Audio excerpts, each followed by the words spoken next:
Hello दोस्तों, welcome to my YouTube channel. तो दोस्तों, आज हम आपके लिए सुभाष चंद्र बोस की पूरी कहानी लेके आए हैं, जो आप सामने देख ही सकते हैं। आज है दोस्तों 23 जनवरी, जिस दिन सुभाष चंद्र बोस का जन्म हुआ था। तो आइए हम लोग आगे बढ़ते हैं इस वीडियो में और आपको उनकी पूरी स्टोरी बताई जाएगी, जन्म से मृत्यु तक। ठीक है दोस्तों, आइए आगे बढ़ते हैं। तो सुभाष चंद्र बोस का जन्म 23 जनवरी 1897 में हुआ, उड़ीसा के कटक राज्य में। ठीक है, उड़ीसा के कटक राज्य में सुभाष चंद्र बोस का जन्म हुआ था 23 जनवरी, यानी आज के दिन 23 जनवरी 1897 में। ठीक है, सुभाष की माता का नाम था प्रभावती और पिता का नाम था जानकीनाथ, जो एक वकील थे।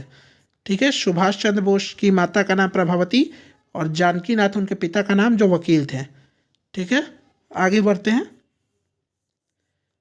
सुभाष चंद्र बोस ने 1920 में आईसीएस की परीक्षा पास की थी और तुरंत रिजाइन दे दिया था।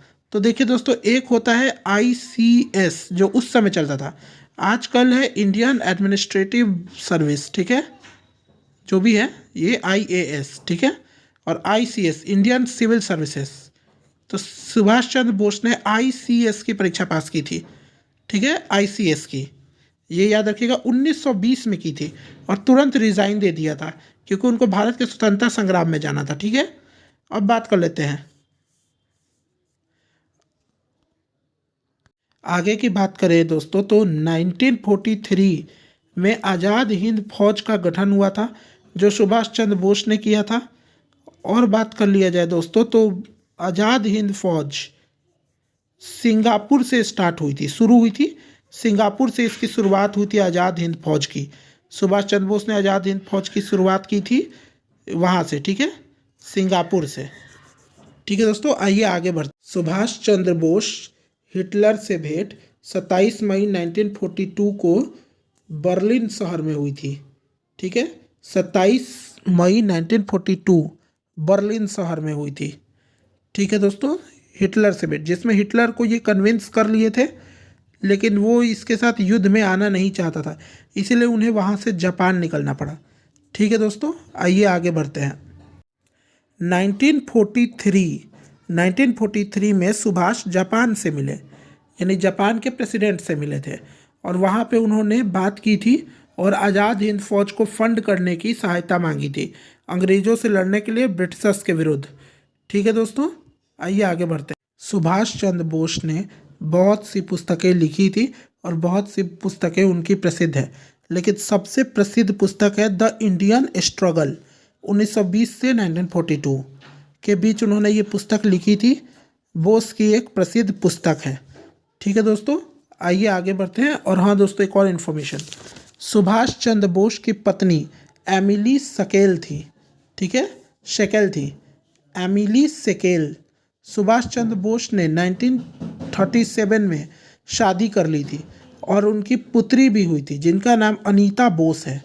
ठीक है दोस्तों, तो दोस्तों आगे की बात कर ले तो आगे का टॉपिक है गुमनामी बाबा। तो देखिए दोस्तों, बहुत से लोगों को ये लगता है ना कि सुभाष चंद्र बोस वेश बदलने में माहिर थे, हर तरह की वेश वो बदल के, कभी वो पठान बन जाते थे, कभी वो अफ़गानिस्तान में चले जाते थे। तो ये भ्रम होता था लोगों को, कि गुमनामी बाबा जो हैं वही सुभाष चंद्र बोस है और वो उसी भेष में भारत में रहे हैं। लेकिन ऐसा बात नहीं है दोस्तों, ये पूरी तरह से एक मिथ्या है कि गुमनामी बाबा ही बोस हैं। ठीक है, बोस की मृत्यु हो चुकी थी, उनके बाद गुमनामी बाबा का नाम आया था। ठीक है दोस्तों, आइए आगे। मोहम्मद अली जिन्ना वर्सेस सुभाष चंद्र बोस। तो मोहम्मद अली जिन्ना 1935 में भारत आए थे, वापस आए थे इंग्लैंड से, वापस भारत आए थे और 1937 में मुस्लिम लीग का नेतृत्व किया था चुनाव के लिए। और उस समय सुभाष चंद्र बोस भारत के बंगाल प्रांत में अंग्रेजों के खिलाफ संघर्ष कर रहे थे। और एक वर्ष बाद 1938 में, यानी जिन्ना ने 1935 में भारत वापस आके 1937 में मुस्लिम लीग का नेतृत्व किया था। और उसके बाद सुभाष चंद्र बोस बंगाल में थे उस समय, और एक वर्ष बाद यानी 1938 में कांग्रेस के हरिपुरा अधिवेशन के अध्यक्ष बने थे सुभाष चंद्र बोस। ठीक है दोस्तों, आइए। तो दोस्तों अगला हमारा टॉपिक है भगत सिंह और सुभाष चंद्र बोस के विचार। तो दोस्तों इन लोग के विचार बिल्कुल सेम थे। ये लोग गांधी जी की तरह अहिंसा के मार्ग पर चलकर देश को आज़ादी दिलाने के बजाय ये लोग हिंसक मार्ग को अपनाते थे। भगत सिंह, राजगुरु, सुखदेव हों या फिर वीर सावरकर हों या ये सुभाष चंद्र बोस हों या चंद्रशेखर आज़ाद हों, इन लोगों ने HRA की भी कम्युनिटी की थी जिसमें सुभाष चंद्र बोस नहीं थे। ये भगत सिंह के समय पे हुई थी जब सॉन्डर्स मर्डर हुआ था, सॉन्डर्स हत्याकांड हुआ था। ठीक है दोस्तों, अब आगे देखते हैं। तो आगे है दोस्तों 1931 में भगत सिंह को फांसी चढ़ी गई थी। 1931 में भगत सिंह को फांसी हुई थी। उस समय सुभाष चंद्र बोस क्या कर रहे थे? तो 1931 में जब भगत सिंह को फांसी चढ़ाई गई तो उस समय 1920 में बोस ने कांग्रेस को ज्वाइन किया था।